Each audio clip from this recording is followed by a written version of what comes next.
Welcome, welcome, welcome. Thank you so much for joining us this evening for session 3 of our 3-part webinar series. I'm Tina Norris, and I'm the Family Engagement Specialist here at PTSI. I am so thrilled that you all have been with me for these past 2 weeks in getting this really informative information. And again, I want to thank you this evening for joining us yet again. Tonight, we will be talking about homebound learning, and I just want to introduce our speaker, Dr. Zipporah Levi Shackelford. She is the founder and behavior and education consultant for Creative Approach Development Center, and that's located in Richmond, Virginia. She was inspired to do this work from being a sibling as well as a parent of a child with disabilities. She is a very strong advocate in the fields of disability, mental health, and education, and she assists individuals and families with setting up systems and learning new ways to overcome challenges and behaviorals that interfere with our kiddos actually reaching their full potential and their independence. She provides a lot of trainings to businesses and to organizations to help them better understand how to support people with disabilities and mental health impairments and those who really support them. Zipporah has a doctorate in education and certifications in positive behavior supports, disability leadership, and autism spectrum disorders. She has spoken on many, many different topics. She's one of PTSI's faves. We love having her here with us. And she sits on several nonprofit boards, both local and state. And so at this time, I would like to turn it over to Dr. Levi Shackelford. Welcome again, Zipporah. Thank you so much, Tina. And I love working with you guys. So was really excited when you asked me if I had any material on these topics, and really happy to be here. I cannot believe we're already in the 3rd week. It seems like August is flying by. I feel like the whole summer has flown by and I'm trying to keep up. But for those of you who have joined me these past 2 weeks, I thank you. And if you're new tonight, welcome. And I look forward to sharing this information with you over this next hour or so. So to get started, again, hello and welcome everyone new and returning. Just some little housekeeping rules when I do my webinars. I'm open to questions. The way that it is set up for this webinar is there is a chat box available. So if you have any questions, please feel free to put them in the chat box, and Tina will be monitoring that. And then at the end, I will have time to answer questions. If by chance you do ask something that I do not have an immediate answer for, or I feel like I don't have the most updated information, I will definitely look into that and get the accurate information for you and send it to you personally. For this presentation, you know, it's 6 p.m. It has been a very long day. I know some of you guys have kids that are back in school and are going through that whole transition process, which is tough for them, but it's also tough for us parents. So please make yourself comfortable. And if you have dinner right now, feel free to eat your dinner, or if you just want a snack, get yourself a snack and a drink. I have my water and my hot tea here. My deck, or the slides from my presentation, as well as the ones from the past 2 weeks. On the 9th, it was a talk about truancy and chronic absenteeism. And then last week, I talked about school refusal. So all of these presentations have been recorded by PTSI. And once they finish, you know, adding the closed caption, they will send them out. And along in that email, I will also have my slides for your access. So you will be getting the recording and a copy of these slides. And I also have my contact info at the end if there's anything additional that you would like information on.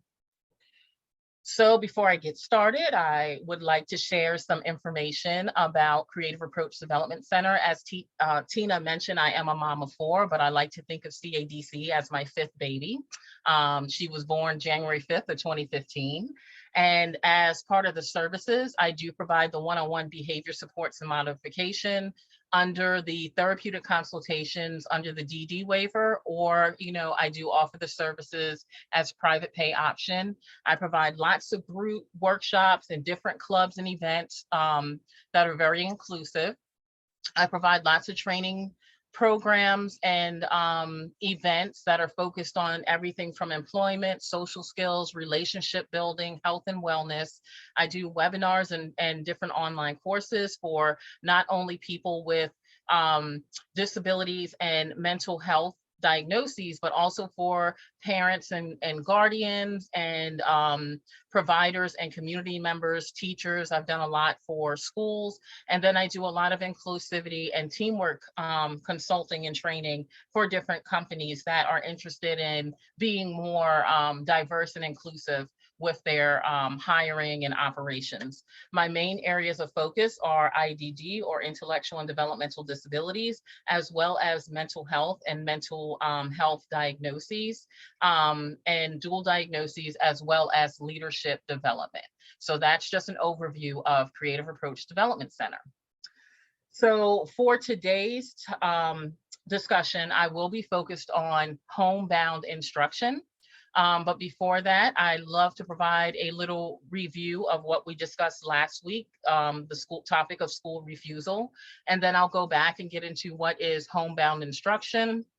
And then, the term homebound instruction is often very confusing because there's some other terms in the education field that are very similar, and I will get into that as well. So we will talk about homebound instruction, and then we'll also see the differences between that and homeschooling, as well as home-based instruction.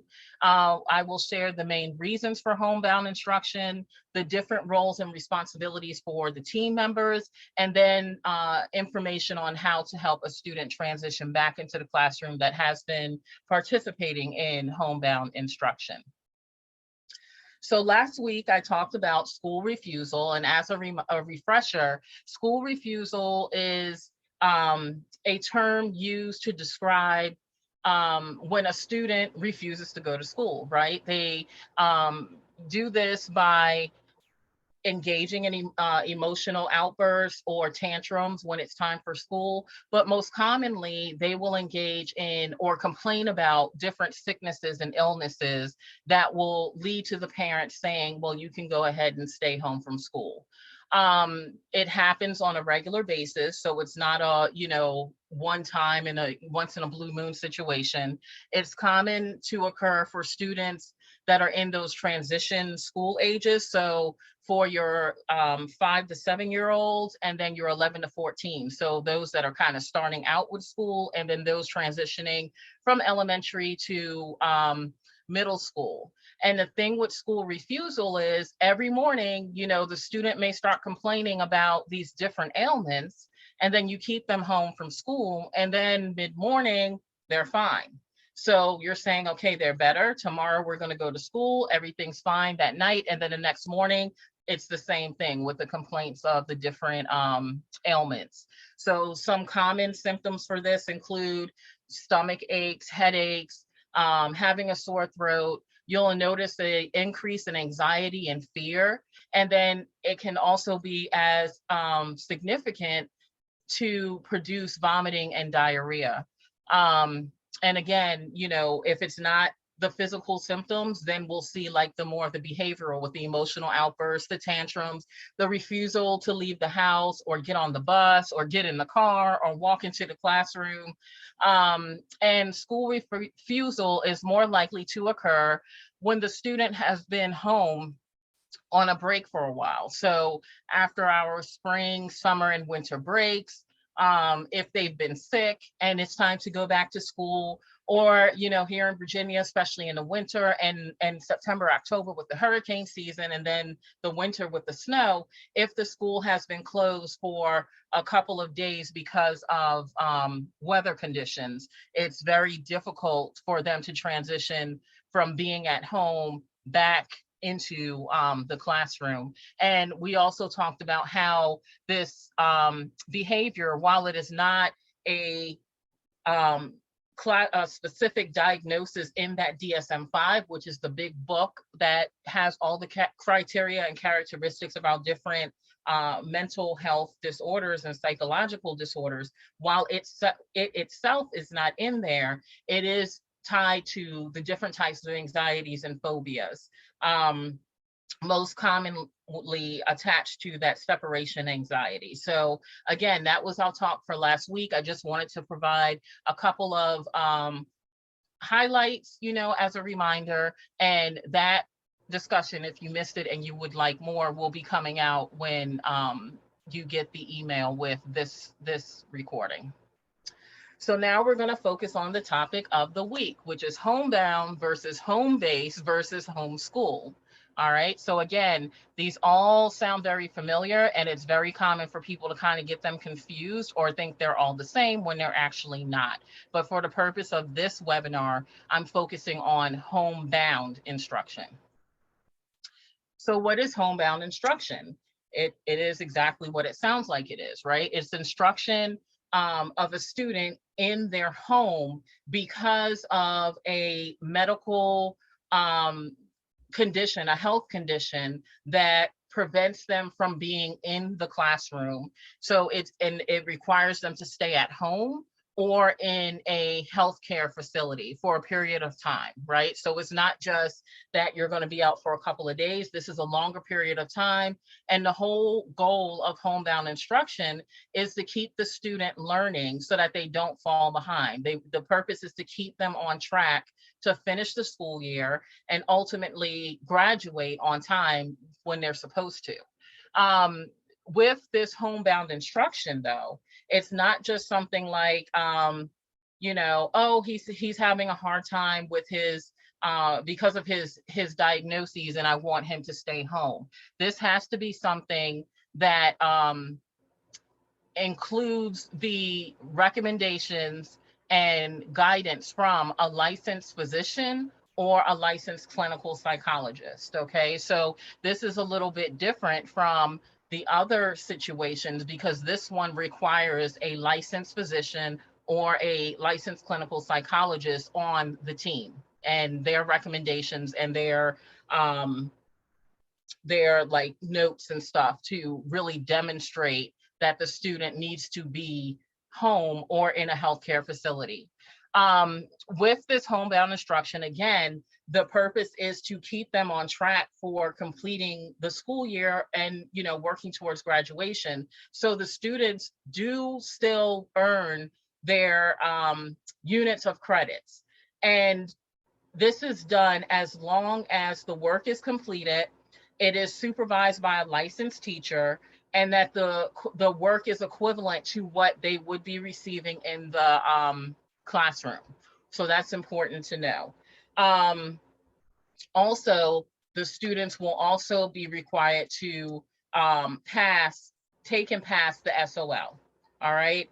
But even though these requirements or these accommodations are put into place, it doesn't guarantee that the student will progress because it still is a different learning environment, as we saw with the distance learning during the pandemic. But the purpose, again, is to try to put things in place where they can be at home or in that healthcare facility so that they can heal or not be as overwhelmed by dealing with their medical challenges as well as school. But it does have it is different. So it may not guarantee the success for various reasons. So deciding that a student needs to transition into homebound learning or homebound instruction is a collaborative process. A lot of times when a change is needed in the school, it's a discussion between the school team and the parent/guardian. And this is the case as well. But as I mentioned earlier, there's an additional team member for this process, and that is the medical professional. All right, so that was homebound learning. Now I'm going to talk about home-based instruction. And it's somewhat similar, but it does not have the medical necessity as the homebound instruction does. So this one is when the IEP instruction is delivered at home for another reason, not that medical need. This is more a lot of times for behavioral needs, and this can also be used as a disciplinary consequence for students. So home-based instruction is not the same because it doesn't have that medical component to it. And then there's homeschool, which is also known as home instruction. And what this is when a parent or guardian decides that instead of their student going to the traditional school and the traditional classroom, they're going to do all of their learning at home. When a parent makes this decision, they file what is called the notice of intent along with their curriculum description to their superintendent to notify them that they're withdrawing their student completely from the school and are going to teach them independently. And then at the end of the year, they're required to send in evidence that the student is progressing academically. Now, there are different ways to homeschool. There's this format, but then there's also some that will get what's called a religious exemption, which is a longer process, approval process, because it involves going to the court and everything. And it's basically when a parent slash guardian says, because of my religious beliefs, I do not want my child involved with the school system. And once they're granted that privilege through the courts, they don't have any communications with the school system at all. So they're not required to send in a notice of intent or their curriculum description, and they don't have to send in any evidence of progress at the end of the year. The requirements to homeschool are one of 4 different criteria, which is one, the parent has at least a high school diploma, or the parent is a certified teacher through the Board of Education. The parents can choose to use a curriculum that has been approved for distance learning or, approved for homeschooling and submit that they're going to use that curriculum. Or they can provide some kind of other evidence that they are qualified to homeschool. And again, all of this is sent in with the notice of intent and the curriculum description each year in order to notify the school and again get that like approval that they can continue or start with homeschooling for the year. So that is what homeschooling is. So what about the homebound learning if a student has an IEP? So the process is going to be the same with the team collaboration and getting the documentation from the doctor or the licensed clinical psychologist about the student needing to learn at home or in a healthcare facility. But in addition to that, the IE team has to be involved, and the IE team has to meet and IEP team has to meet and revise the IEP to include different parameters around the student not learning in the classroom, but learning offsite at home or in the other designated area. When they do this, they need to make sure when they update the IEP that it includes the clearly defined time period that the services are going to last and how frequent it's going to occur.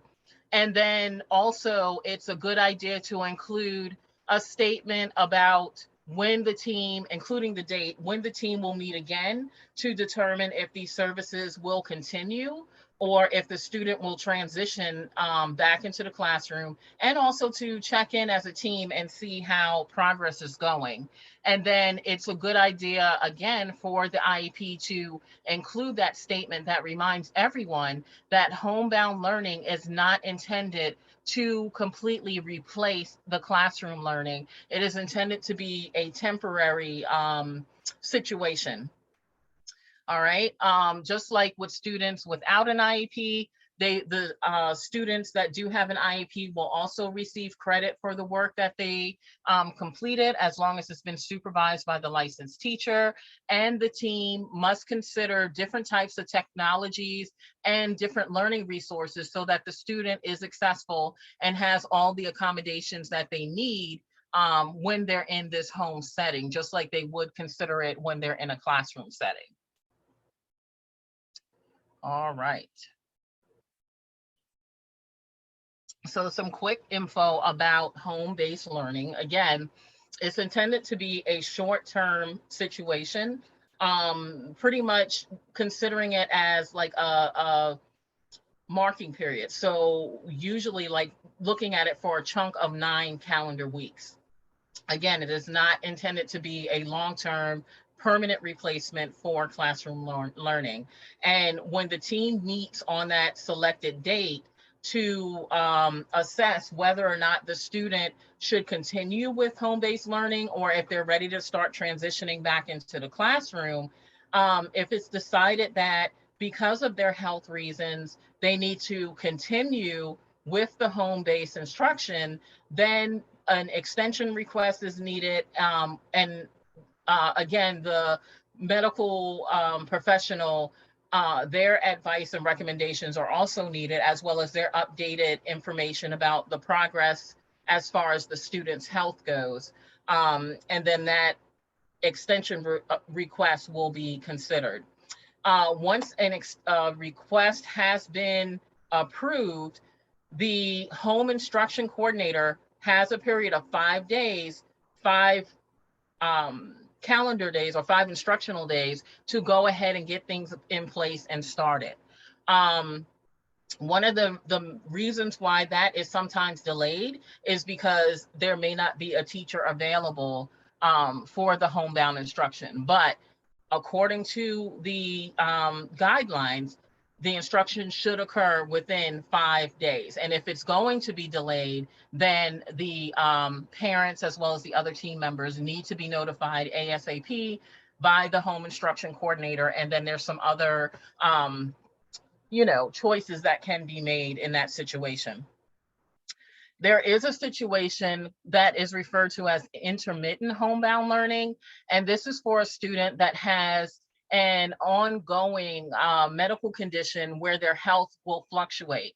So students that have sickle cell disease, where they will be able to be in the classroom, and then when they go in crisis, they have to be at home or in a healthcare facility, or a student that is going through cancer treatments where there will be periods where they're strong enough to be in the classroom, but then like maybe after a chemo treatment, they're not able to be in the classroom. So in that situation, setting up that intermittent homebound learning plan is recommended. Even though the student is learning at home, there are still homework requirements.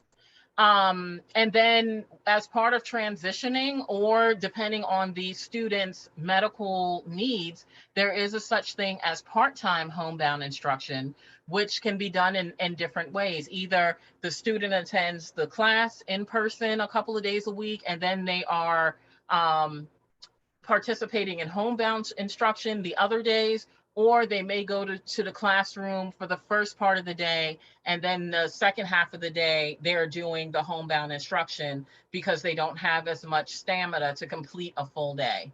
And these options, the part-time homebound instruction, is a great way to help a student that has been participating in the program kind of transition back, because if they've been out of school for 8-9 weeks because of a medical need, it's going to be difficult to be there for a full academic day. So this is a great option to help them kind of build up that stamina. If the home is not considered as an appropriate setting for homebound instruction, it can be still conducted at the school, or it can be conducted in a library or some other location where they can, kind of have a quiet area without distraction, have access to technology, and the different materials and resources they need. So even though it is called homebound instruction, and it's often, most of the time, conducted in the student's home, it can be in other settings, and including if needed in a healthcare facility. Some other facts, again, it does not guarantee on-time graduation. It's hoped that that will occur, but it does not guarantee that it will. It is expected to be interactive. So it's not expected to just have like a teacher come in and just talk to the student. It's intended to be an interactive learning experience for them. It does focus on the core subjects, so your English, math, and history, and your science, and not necessarily will include specialty classes such as different labs and stuff, or electives. It has to be led by a licensed teacher. And again, if your school's district does not have one that is able to help with your student, that is one reason that may delay the start of services longer than that 5-day window. And I'm not going to go too much into the whole reimbursement, but schools are reimbursed for the homebound services. The reimbursement rate is dependent on the data from the previous year, including some of that data that I was talking about in week 1 during the truancy and chronic absenteeism webinar. And it's also only considered when the instruction is provided by a licensed teacher. And keep in mind, if the student has an IEP and requires special education, it has to be a teacher that is also credentialed to be a SPED teacher. So the homebound instruction times are different from your traditional school hours. In elementary, the requirement is 1 hour of instruction per day. For middle school, it is 8 hours per week. And then for high school, it is 2 hours per core subject that I mentioned earlier per week. And then depending on the situation, there may be some other accommodations made, like some of those electives and specialty courses. If possible, those may be included in and added to that 2 hour per core subject per week requirement. So let's look at some of the roles and responsibilities. The local school division is the group that is in charge with establishing the policies and procedures for homebound instruction. So they determine the whole process for starting and ending the services. They are the group that looks at what kinds of documentation and paperwork are needed. And again, that would go to the forms and stuff that the medical professional fills out. They look at the different hours of instruction, like what I just covered, for the various grade levels. And then if they come up with the process for requesting that extension, they come up with the process for how to handle different disputes and complications that are related to the homebound instruction. They help figure out different types of receiving instruction, especially now. We have a lot of options related to distance and virtual online learning. And then they make sure they come up with the guidelines for if a student is participating in the homebound instruction, are they able to participate in extracurricular and non-academic activities? And this is also for home-based and homeschool learning. And then they also are responsible for figuring out the process for students still keeping up with the SOL testing and receiving additional services. So that is all decided at that school board division level. The program coordinator is someone designated by the school division that is in charge of kind of overseeing the whole homebound process and kind of like the liaison between the school, which includes the parents and the whole team, and the school division. So they're kind of like that link in between. They are the ones who will communicate in between the school level and the administrative level that there's been a request for homebound instruction. They will be part of the validation requirement and making sure that, you know, all the boxes have been checked as far as following the procedures. They will forward different requests to the IEP teams, and make sure that the IEP teams are meeting and revising that IEP to make it appropriate for this type of learning. They're going to keep the updates, provide the different updates to the school personnel.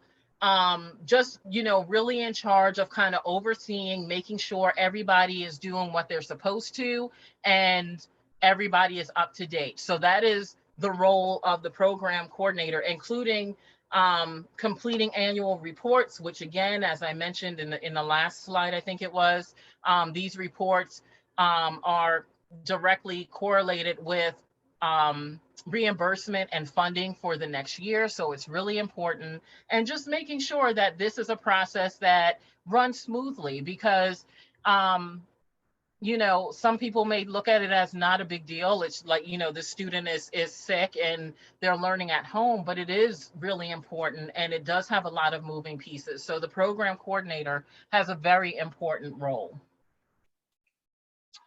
So then we have the teachers. We have the classroom teacher, who is responsible for providing the homebound teacher with all of the lessons and the materials that they are providing in the classroom, because the homebound teacher is providing those same lessons at home. They're not just, you know, picking different topics and stuff for the student to kind of keep them busy. They're providing the same information that their peers are receiving in the classroom to them, but in the home setting. Additionally, even students that are in homebound instruction are still included in the daily role and stuff like that. So they still have their seat in the classroom, because again, this is a temporary situation, or intended to be. The teacher is responsible for reviewing and grading the different work from the student.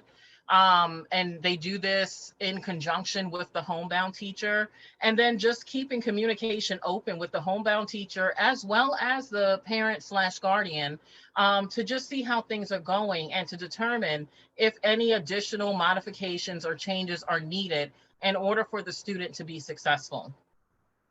The homebound teacher, first of all, like I said before, they have to be certified. And if they are working with a student that is in a special education program, they need to be certified to teach in special education. So they have to make sure that they have their credentialing.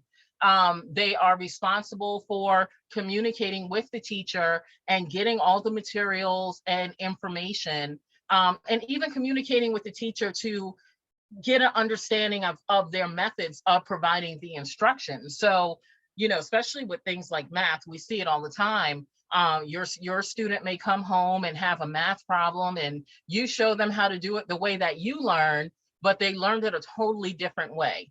So because these students are, you know, going back into the classroom, it's really important that they learn the material in the same manner as their peers. So the homebound teacher needs to not only get the material and be like, oh yeah, I know how to teach this. They need to make sure it's the same method and style that the classroom teacher is using. They're responsible for documenting the student's progress. And again, just communicating with the classroom teacher, sharing progress, sharing their observations about certain things the student may need to help them be successful and master the different, you know, content. So the classroom and homebound teachers really work closely together as a team. The parent and caregiver, of course, has a very important role. They're the ones who are going to actually start the process. They're going to start the process and they're going to submit the documentation needed for the services, communicate with the healthcare professional, and, you know, get their recommendations and approval for this switch. And then once this process is done, the parent caregiver is responsible for being there during home instruction, because the homebound teacher is not the babysitter. They're the teacher. So a responsible adult is required to be present in the home during instruction. So if the parent can't be there because parents work and parents wear many hats, then they're responsible for coordinating another responsible adult that can be there during those hours of instruction. The parent caregiver is responsible for creating a supportive learning environment for the student, as well as making sure that the student is ready to learn when the homebound instructor gets there. So making sure they're up out of bed, fed, and have all the materials and homework and stuff, just like they would need to be if they were in the classroom and ready to go when the instructor gets there. Helping them with homework, just like they would if their student was learning in the classroom, and then keeping the team updated with the student's health and notifying them of changes. Doing that throughout the process is helpful because it allows the team to keep communicating, keep brainstorming, and keep updating the plan so that it's moving forward rather than just waiting to that date that was set for 6 weeks or 8 weeks or whatever, and then they're coming together in one meeting and everybody's trying to figure out how their piece needs to be updated. So by keeping the team updated throughout the time period, it helps things run very smoothly. All right, so now we're up to ending the services and transitioning back into school. So again, it's really important to set a time for or a date for when this homebound instruction is going to come to a close. And when that date comes, you meet as a team and you review everything. You review their how well they have been completing their work, their test scores, updates from the medical team to see how the student has been doing medically. Are they strong enough, or is it advisable for them to go back into the classroom setting? Or should we postpone the return to the classroom a little bit longer and request an extension to continue the homebound instruction? So that is what happens during that meeting. If it has been deemed that the student is well enough and strong enough to return back to the classroom, you can consider them transitioning straight back into the classroom if the team agrees that that's appropriate, or doing that part-time return like I talked about earlier, where the student attends school for a few hours and then they receive instruction at home for a few hours, or they go a couple of days a week and then they receive the home instruction a couple of days a week. So kind of like that blended learning. It's a good idea if the student is returning back to the classroom to maybe consider pairing them up with a buddy to kind of help them get adjusted and reacquainted with being back in the school for a full day or even a half day. And another, maybe even a helper, depending on their stamina. And then it's really important to check in with them as the classroom teacher or administrator, and even the parent, to see how they're doing. Were they able to focus for the day? Did they start having any kind of discomfort? Was it too long of a walk for them or whatever? But just checking in and really getting those details, because while we want the student back in the classroom, we want to make sure that it's the appropriate time for them so that they can remain healthy and then stay in the classroom for a long period of time and not have to either miss a day here or there, or even be transitioned back into the homebound instruction. And then again, if a student's health has not improved enough to allow them to return to the classroom setting, that's when an extension request is made, and the updates from the medical team is provided, and the whole team looks at everything again along with the home instruction coordinator, and they decide if the extension has been granted or if we should move forward with the part-time transitioning, or the full-time return to the classroom. So at this point, I am at the end of the presentation. I did want to leave time for different questions and personal or not, specific questions and discussions. So I don't know if anybody has any in the chat. I see someone just raised their hands. I don't know. I'm going to stop the recording at this time. Give me just a moment.